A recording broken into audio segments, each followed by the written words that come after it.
So if you're just coming in, just quickly make it to your seat. We are going to begin. We want to be sure we get you out of here on time for lunch. So, all right. Here is our next speaker. His name is Judge Joe Benavides. He is from West County Precinct 1, Place 1. He serves as the Justice of the Peace from West County Precinct 1, Place 1 since 2013. He obtained a Bachelor of Science from Park University in 2014. He completed his judicial education at Texas State University in 2013. He is present at the Children's Advocacy Center of Coastal Bend and board director of West County Community Action Agency and Instituto de Cultura Hispánica de Corpus Christi. So round of applause for Judge Joe Benavides, who is going to be presenting today.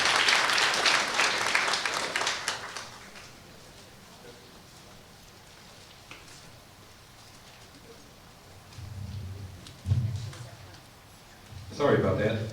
Okay, what I'm going to go is, first of all, is thank every one of y'all that are here, because we do have a big problem here in the Coastal Bend, and it's a horrific drug that has taken over.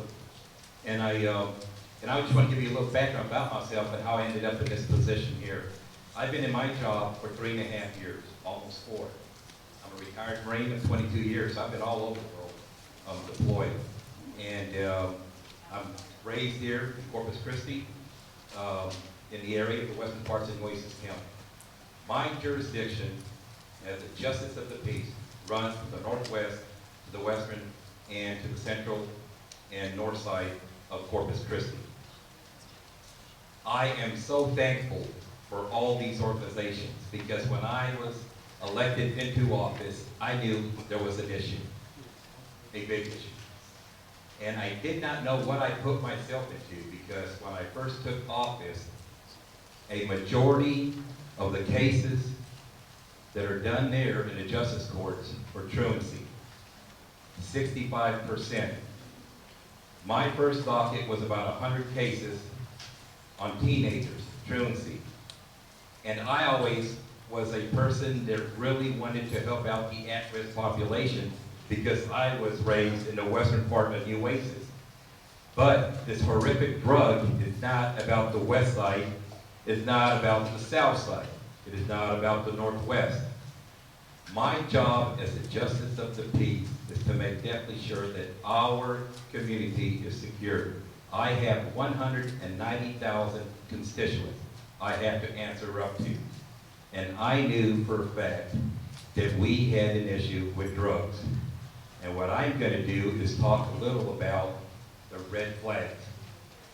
Because every child that was in front of me in court, I knew there was issues.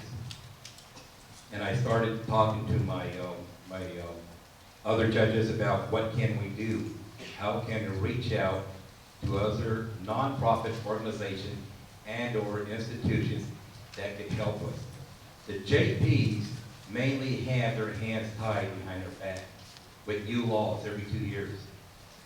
And I knew this was a problem for myself. I am probably one of many that is very, very active, proactive in trying to stop the distribution and the usage of the illegal new pot, synthetic. Every child that I've seen in the courtroom is always, they're full of stories. But I have said this to y'all, 22 years in the Marine Corps, 750 Marines coming from a deployment. I know how to line them up and look in their eyes, look at their skin, and look at their clothes they're wearing, and I can identify those that are doing things they're not supposed to be doing. I brought a guest with me later on to conclude this. So, I see these PowerPoints. I had established the first year in office a PSA. And I was thinking, well, if I don't have institutions or organizations that can help me, what I need to do is put out the word out in the streets that we have an issue with synthetic, that illegal marijuana. Now, what I did was I went ahead and spoke to CCPD. I'll tell you what, they do a great job. I go to the meetings on a monthly basis. I'm the only judge that's sitting in there listening to the CCPD, DEA, it's the gang task force every month. I go in there not to speak over them, but to learn the type of gangs we have in our community, in my jurisdiction, and the type of drugs that are out there. And I magistrate a lot the ones that push the synthetic. And I see and observe. I observe everything that goes on in that meeting. And to be honest with you, it correlates to what's going on in the courtroom with our youngsters. The illegal pot, because the juveniles will tell me they take illegal pot, and I correct them. And I say it's illegal in the state of Texas. They're using this stuff. And for some odd reason, they're hooked on it. But these are things that I see with these young kids. They will lie to you and look you straight in the eye. That they've never used it. But I know for a fact, they're coming down the pipeline in 4 weeks, 8 weeks, 12 weeks with certain crimes they committed. When they don't go to school, red flag. Juveniles that use illegal marijuana, if you really observe them, they have their t-shirt on or their shirt, all these marks, burn marks, ashes. That's synthetic. So you know what's happening here? They're smoking that synthetic, they black out, and that cigarette lands on their chest, and it burns their shirt. And I ask them, what is this? And they will deny it. And, but we do have an issue. And I believe that this drug does not discriminate. I heard the officer speak about the homeless. It's not about the homeless. I have many, many parent meetings from doctors of education, doctors of medicine, principals, school teachers, counselors, that their children are on this synthetic. Police officers, you name it, we have an issue here in Nueces County. And it is the saturation of this synthetic marijuana.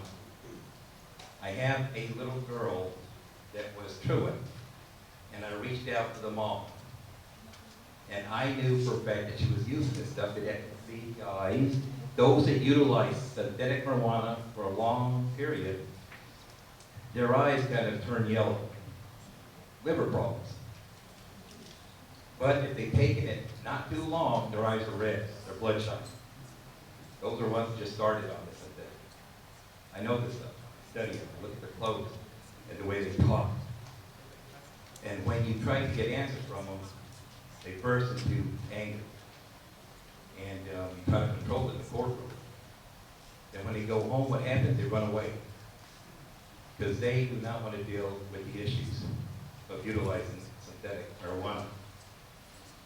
There's only just a minimum we can do. But I think what's most powerful is to let the parents and the adults, and it does not matter where you're from. I have 4 ISDs, independent school districts. Cal Allen, Toloso, Westoso, and CCISD. I go and speak to parents and children 3 times a week on this drug. At the middle school level and at the high school level. And like I said, it is saturated. And you may not even know it, but your child may be on it. Believe it or not, that's how good they are. They will steal from you, they will lie, they will pawn stuff you don't even know about. So when you get home, look around. Look at some items you're probably missing, and there's probably a red flag right there, under your nose. Going back to this young child, 15 years old, and I thought I turned her around. Cheese at Memorial, ventilation, keeping her up. Mom comes crying to the courtroom. I told you, Judge, and I explained to her, what are you telling me? And the young child was admitted to Memorial, and the mom's been there ever since. Synthetic. And this illegal substance was laced with rat poison and rabies. Pretty nasty. And it was her first time. So there's all sorts of different chemicals, and I know that. The words are big and hard to just let it come out, but these chemicals are very, very dangerous. I, as the lowest level in the court system, my job, the courtroom, the justice court is the first line of defense, protecting the community. So when I got these felons coming in and to be magistrated, and they're disputing stuff, my job is protecting my jurisdiction. Not only my jurisdiction, but our children. And this to me is amazing, because it takes people like you. One person can't do it. I spin my tires, find all sorts of organizations to help me out. I have to go out to San Antonio, Houston, Dallas. Those things run $20,000 a month, $30,000. Those inpatient, outpatient, $20,000, $30,000, $40,000. You think those families can afford that? Absolutely not. We have organizations like Charlie's, the DAP. I use those organizations because they, I know for a fact, are locally, and it's the first step. It's all we have. You that are here, this is all we have for our kids. We have to protect them. And we got to protect the thugs that are out there distributing this drug. And it's made in the garage, it's made in their home, and it's a nasty, nasty drug. I believe that education like this is of the utmost importance, because now you know how bad this drug is. And I'll be honest with you, I'm so appreciative of the Corpus Christi Police Department, the Sheriff's Department, all the law enforcement officers, because they have a hard job. And I have kids, and they're absolutely right. The doctor, the officer Bradley, I got kids in front of the bench that throw up. I've got kids in front of the bench that black out. And they say that they're sick because of an illness or whatever. But I can see it. If you could observe it, I think that that's the first step, to observe it and to reach out to as many organizations that can help us. And I feel as if now I'm not alone. I have a PSA I never used, and I said, I want to do this. I'm going to put it out on the local TV about this horrific drug called synthetic. And all these kids think that it's legal, and it's not legal. It's an illegal chemical substance that will destroy not only the child, but the family foundation. A lot of money. Like I said, I've got parents that are doctors, lawyers, you name it, with kids that are on this stuff, and they've paid so much money out front, trying to reverse this horrific drug with their child. And have many of them that take them out to Houston, Dallas, and we do have a real big problem. I thought this was all about truancy. When I first had my first docket of about 70 to 100 cases, because the justice courts, pretty much 65% are all just juveniles.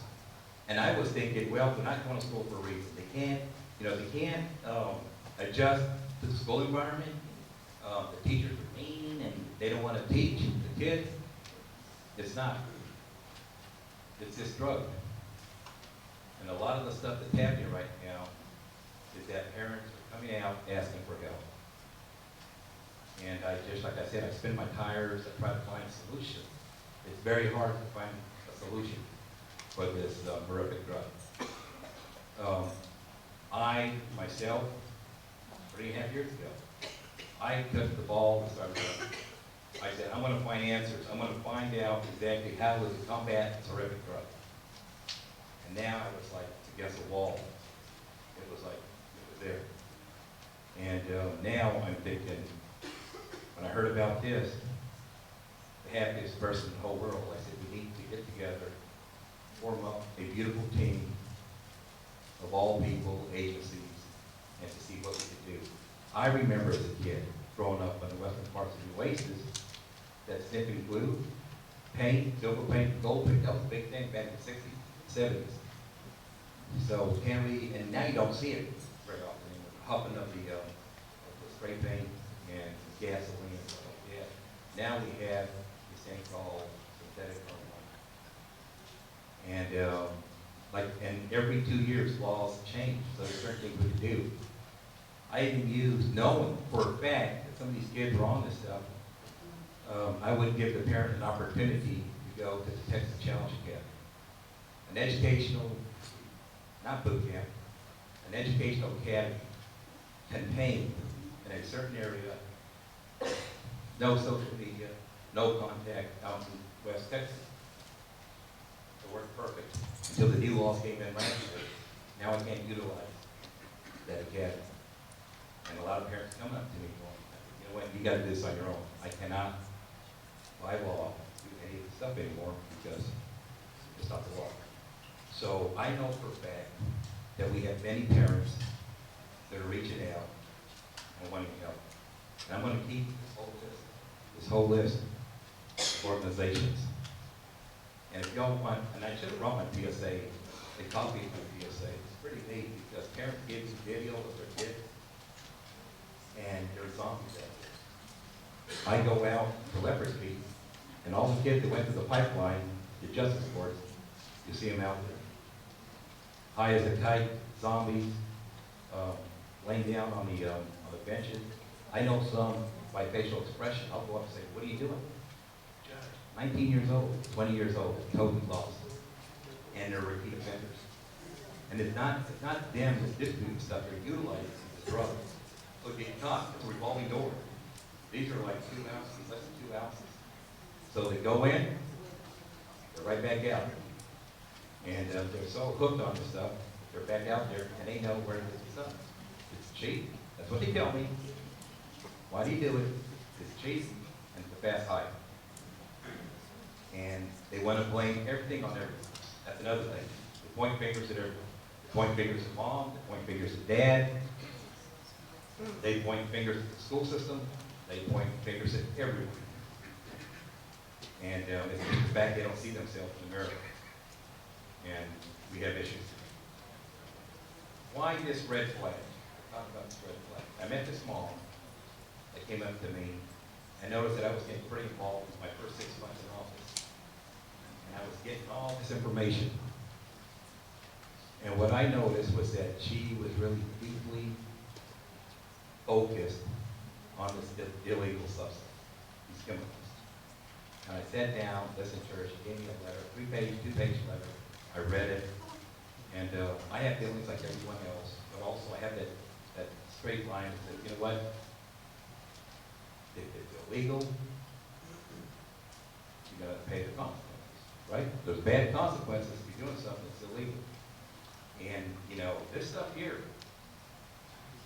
straightforward to y'all and direct, that it involves my family, it involves your family, and it involves our community. And to have someone that's on synthetic in your family will destroy a foundation like you won't believe. It will crumble. Because I have parents that come into my courtroom over and over wanting some type of help. And it's like give them all these organizations. And it's sad. The mental warnings. I do 10 a week. 10 a week on mental warnings. These are young kids that are on the synthetic stuff. I send them out to Memorial or Baby. And it's got to stop. And the only way that we're going to have this drug stop here in our community is that we have people like you to stay active and for parents not to give up, and we fight this horrific drug. My guest here, Sharon, is going to present some words personally from her, because I've seen I know a lot of young kids, young adults that are in prison now and or in jail. So what I'm going to do, please give a great big hand for Sharon.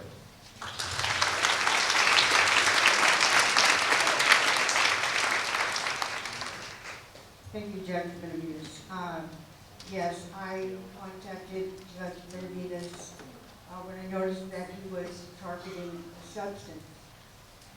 And I'm here today to speak to you as a parent and to reach out to our youth who may be using what's commonly referred to as synthetic marijuana. I want to share with you the destruction that the synthetic marijuana has caused my family.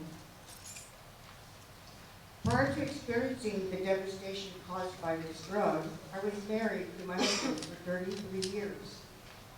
I had 2 sons, and I worked full-time in education. My life has completely changed. My youngest son, who is a talented swimmer at a local high school, he was doing well in school. He worked part-time for extra money, polite, courteous, and kind-hearted. But his behavior began to change. Unexplained mood swings, bouts of rage, depression, couldn't sleep. I knew something was wrong, but I couldn't put my finger on it. At one point I realized it's that synthetic marijuana or that legal weed that he was buying at the local smoke shop, and that it was at the center of his behavior change. I believed he was addicted, and I began to search for answers. It's sad to say I found a lot of my answers on YouTube. My message to parents is that if your child is using this substance, you need to get help for them immediately. The substance, also known as K2, causes erratic behaviors that you've heard, like hallucination, schizophrenic-like behaviors, and other extreme mood changes. It causes heart attacks, seizures, kidney damage, and strokes. His friend usually threw up when he smoked. And so he would throw up in our house, and I didn't know why, but I said, "You're not allowed over anymore." And if he had throw up on his car door, it was an indicator. Others hear voices, howl like animals, and their bodies become distorted. My son not only needed help, but he wanted help. He left home to go to a rehab in the Hill Country. He completed the program successfully, and upon return, he promptly relapsed. He was spending time with friends who were also addicted to the poison. One night they committed a horrific crime. It cannot be taken back. Everything changed. There was no return to the family and the life that we once knew. I cried and cried and cried. I want my son back. Well, my son of 18 was sentenced to life in prison for the crime that he committed. In addition to life in prison, he now has chronic kidney disease and high blood pressure. He just turned 22. The behaviors were not there prior to using what he thought and was called legal weed. I personally have lost so much. My husband, under a great deal of stress, died in his sleep last August. In addition to losing his brother, my oldest son, who is not yet 30, has lost 3 friends in 2 years.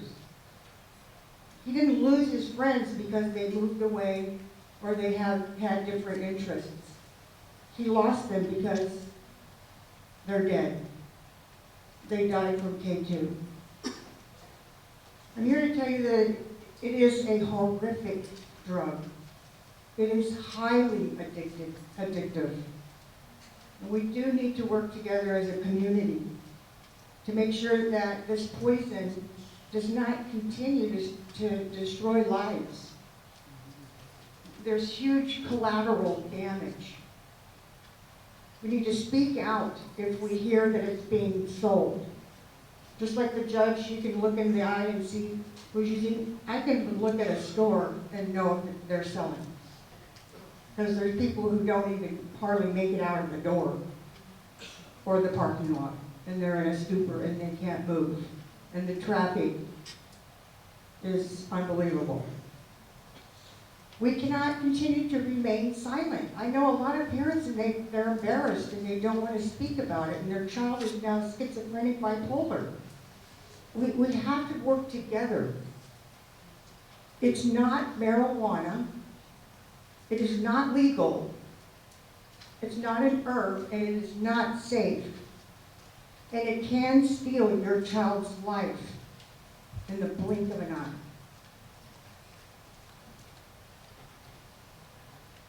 Thank you for allowing me to share how this drug has negatively changed so many lives.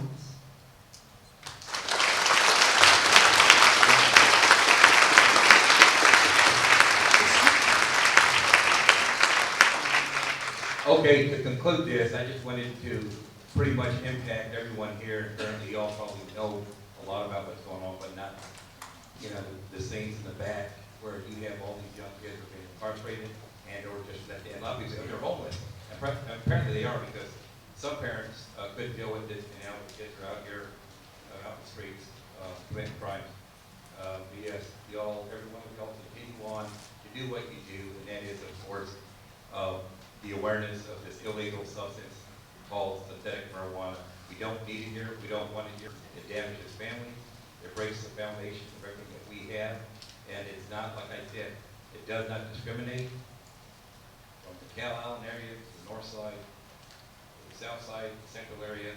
It's all over. It's actually, I'm telling you, I know. And but we just want to make sure we get this stuff off the street and not only protect our community, but protect our future. That's our kids.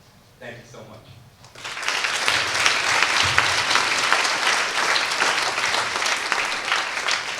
We have time for 2 questions. Does anyone, we have a question up here and then one more question and we'll continue. Your Honor, I was just wondering if you could share with us your thoughts on the traditional approaches to incarceration and the traditional penalties versus things like drug court and harm reduction programs. You mentioned early on in your talk about the revolving door that a lot of young kids are cycling through. And so I'm wondering what your thoughts are on alternative approaches through the judicial system. Okay, I want to have the DA answer those questions you have, because it goes above the justice courts. I do a lot of misdemeanors in my courtroom and also magistrate, the felons. But the DA will definitely have your questions answered. But when I say the revolving door, because I know for a fact I will magistrate them. They go up to the county or the state, and then next thing I know is they're outside out in the streets again. I drive by that Leopard Street and I see, those people that's gone through the system, they're out there again. And I think what we just have to do is, these organizations, the organizations you all work for, we need to partner up and get this stuff off the streets. Help we can do it. Thank you.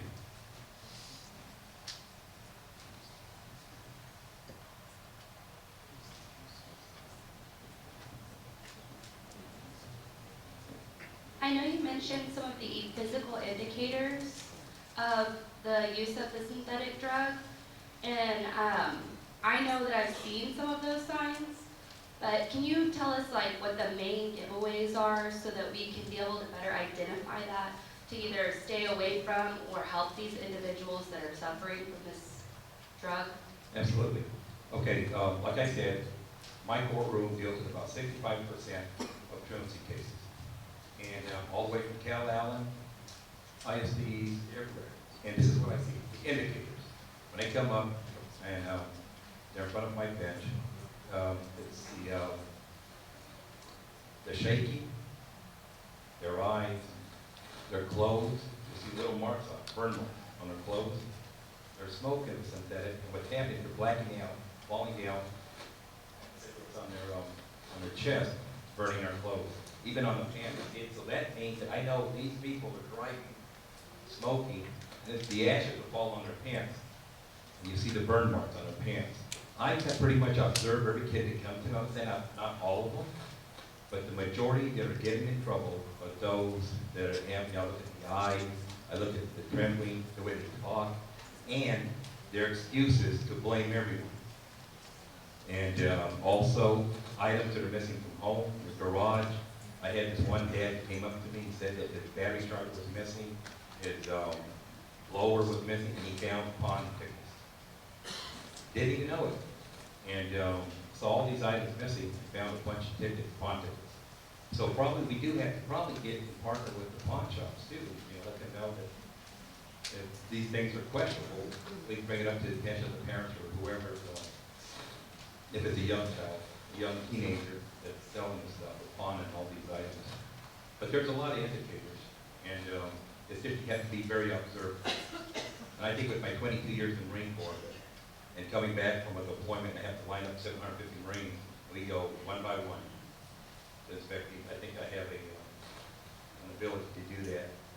And you know what? And I have also the ability to speak, not over a child, but eye to eye, and they will admit. A lot of them do admit. And as long as I tell them, you're not going to jail.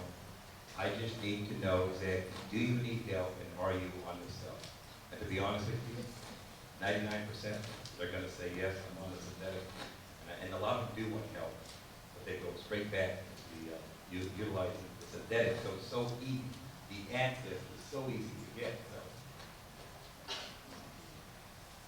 Thank you. Thank you.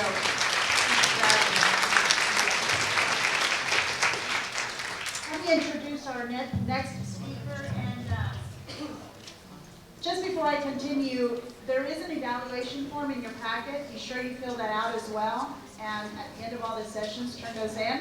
And then we already covered the CEUs and the TCOL. There's forms in there as well that need to be turned in, and you can take care of that at the end of all the sessions.